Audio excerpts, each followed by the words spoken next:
Hello everyone, and thank you for coming back to yet another episode of The Glowing Paradigm. I'm your host Peter, aka LPD8 the Buke, and this week it's going to be a very fun week because we're going right back into color theory. That's a suicide mission. Did someone say crazy person? No. Well, I heard it. Yes, this is another glowing color theory episode, and in this episode we are going to be covering complementary colors. Yes, complementary colors do exist, and they do happen for a reason, because that's how it works, apparently. Nothing you do matters! Your existence is a lie! Anyways, so we're going to get right into this because this is going to be a lot of fun, and I hope you guys certainly enjoy this. So let's get right into it. A few moments later. So, first thing first, I know a lot of you are asking the question, what is considered complementary colors? Well, by definition, when it comes to complementary colors, it's basically a pair of colors when combined or mixed, cancel each other out, essentially losing their hue, making a grayscale effect similar to white or black. However, when placing next to each other, they create the strongest contrast for those two colors, if that makes any sense. So basically what you need to know is that these are also known as opposite colors. The reason why they call them complementary each other is because when you put them next to each other, they really boast each other's intensity in terms of color vibrancy. Whatever you say, Stone Cold Steve Austin.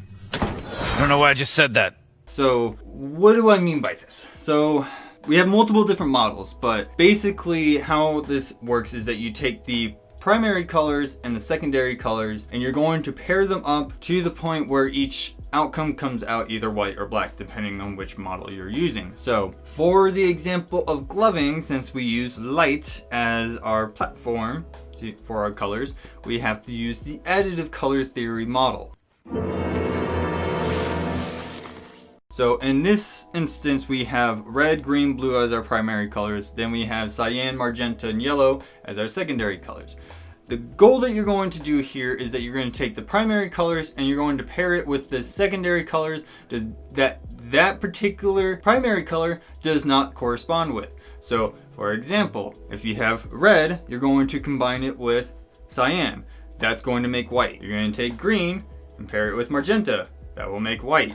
You're going to take blue and pair it with yellow, and it's going to make white. That is literally your complementary colors when it comes to light. Now, subtractive theory is basically the inverse of that, because subtractive color theory literally has the primary and secondary colors of light switched. So the secondary colors are actually the primary colors and the primaries are the secondary. Why am I explaining this? Is there a reason why I have to keep explaining this? Your existence is a lie! Anyways, so when they're mixed, they cause a grayscale effect. They just kind of like cancel each other out. It's like taking a negative and a positive and putting them together. Nope, they just cancel out. All right. But when you put them together, that's where the contrast comes in. Wow, that was amazing. So the best way I can describe this is like if you're walking and you see red and blue put next together, and like blue starts doing this little popping effect with your vision, and it really comes out much more pronounced. That is what's known as complementary contrast. You know, it's literally the contrast between those two colors are being bolstered by being next to each other. Like that's kind of a neutral symbiotic relationship. I don't know why I'm using these random scientific terms, but guess what I am? And there is nothing you can do. Let's kill him. Oh, bring it on, Bow Wow! So that's basically what you need to understand when it comes to complementary colors. Depending on which model you're following, which traditional, light, and paint, and certain medias, 5 minutes later. they have different models to follow. Now, there's ones that the computer uses that has like a setup where it has the primary colors, but then the white, gray, and black scales are on its own separate axis. Therefore, I am not going to use it here, because that's just way too much work, and that's just a lot of useless information that I don't think we really need to worry about. You think you're better than me? So, when it comes to our particular model, which one do we follow? Well, since we are working with light, we are using the additive color theory model. By science, you cannot tell me you can use any other one and say that it'll still work. Unfortunately, no, because science has shown us by evidence that this is what it operates on. People don't tell me what to do. I tell them what to do. So, do you have to use this particular model in order for it to work? No, not necessarily. However, when it comes to just a scientific standpoint of making these naturally pop out, you do want to follow the additive color theory model. Now, I'm not going to sit here and tell you that you can't follow the subtractive theory, even though if you try to follow the subtractive theory, it's just the inverse of the additive theory, so what's the point of doing that? First bite? But if you want to use like traditional color theory, where it uses the traditional primary colors, which is red, yellow, and blue, that's fine. Go ahead, whoop-de-doo, I don't care. I don't care. I don't care. I don't care. I don't care. You know, if that's how you want to operate, that's fine. That gives you a model to follow. You know, that's all you need to do. You just need that model to follow to really come up with the color sets.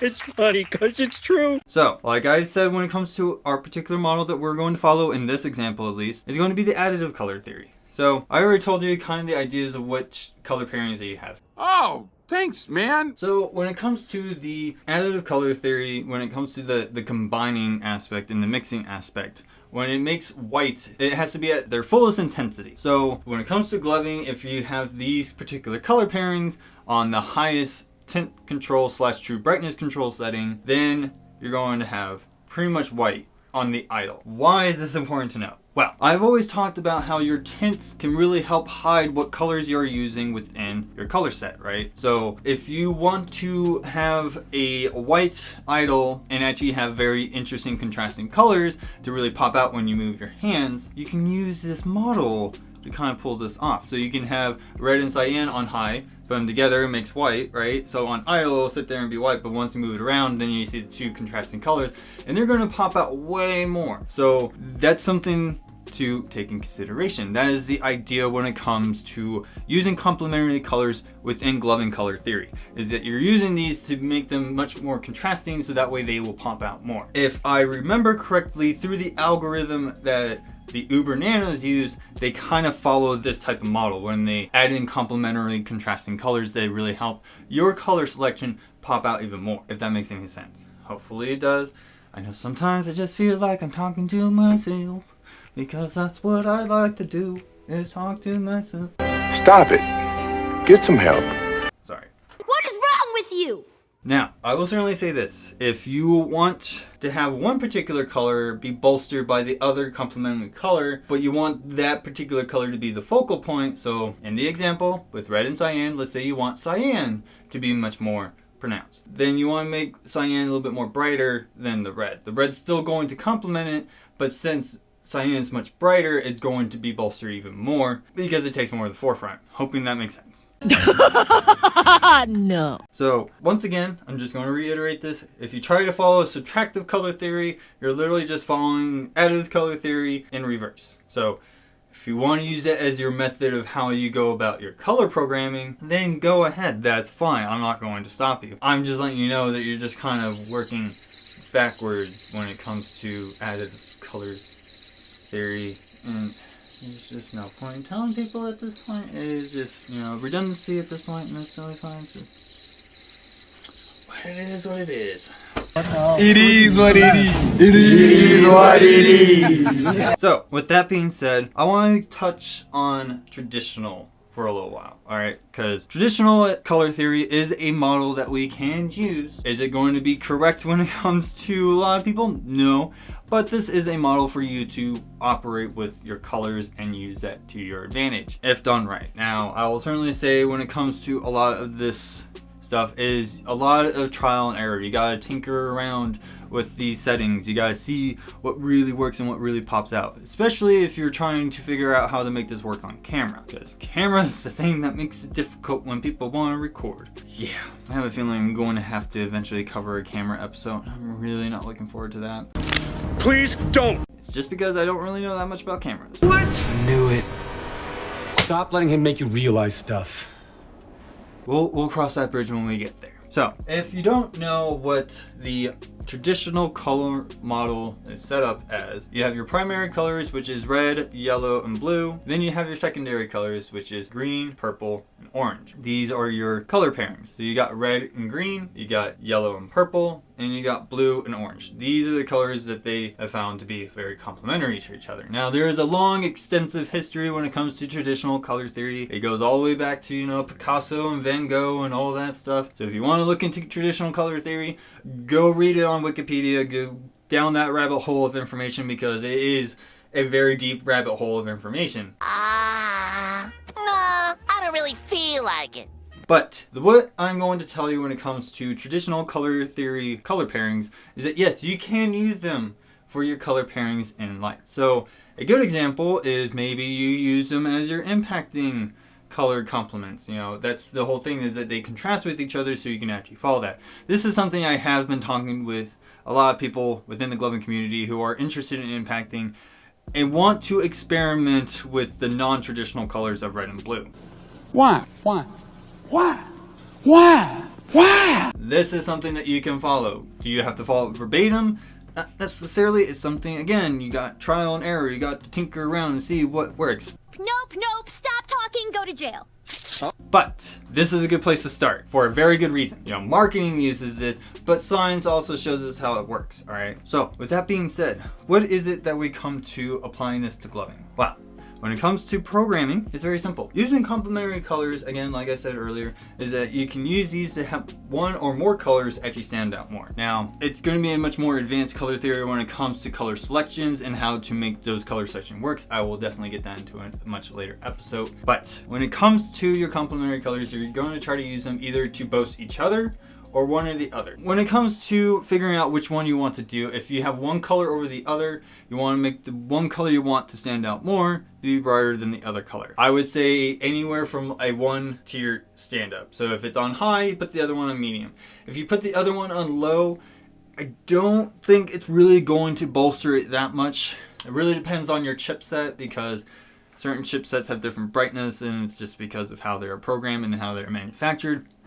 Again, not going to get into that, but that's something that you definitely got to do trial and error. My rule of thumb would be, if you're using one color to bolster another color and you want that second color to be bolstered only, then I would do 1 tier down. So if it's on high, go down to a medium. That's basically it. That was so terrible, I think you gave me cancer. Now, if you found a couple of color combinations that work on the high and low setup, great.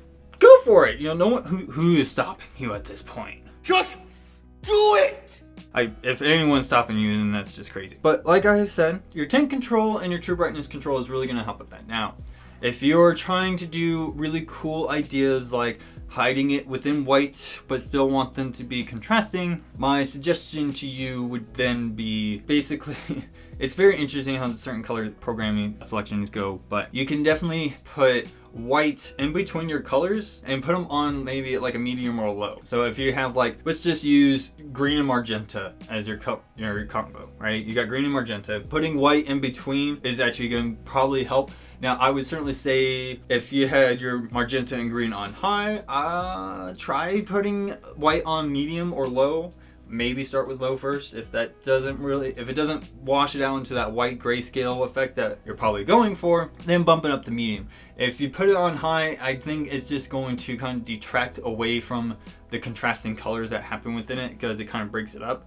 But if you put it on a lower tint, that's not going to draw your viewers' eyes. The colors that are the brightest are going to draw the viewers' eyes, because after movement, intensity is what catches the eye. All right. Now, like I've also said, with your true brightness control / tint control, you have your tint is going to be dictated by this. So that's where you also want to take into consideration is that when it comes to your tint idle, do you want it to be bolstered by a single color? So like with the green magenta example, do you want magenta to be the idle? Do you want green to be the idle? Do you want to bring, mess up with your tint controls / true brightness control settings to actually make that work? Okay. If you want them to blend perfectly to get that grayscale effect, then you want them on the same intensity. I don't know if putting it on medium or low is really going to cause a good grayscaling effect. I would certainly say, if I had to put it in a way of perspective, if I break it down between high, medium, low, high will get you like the white scale,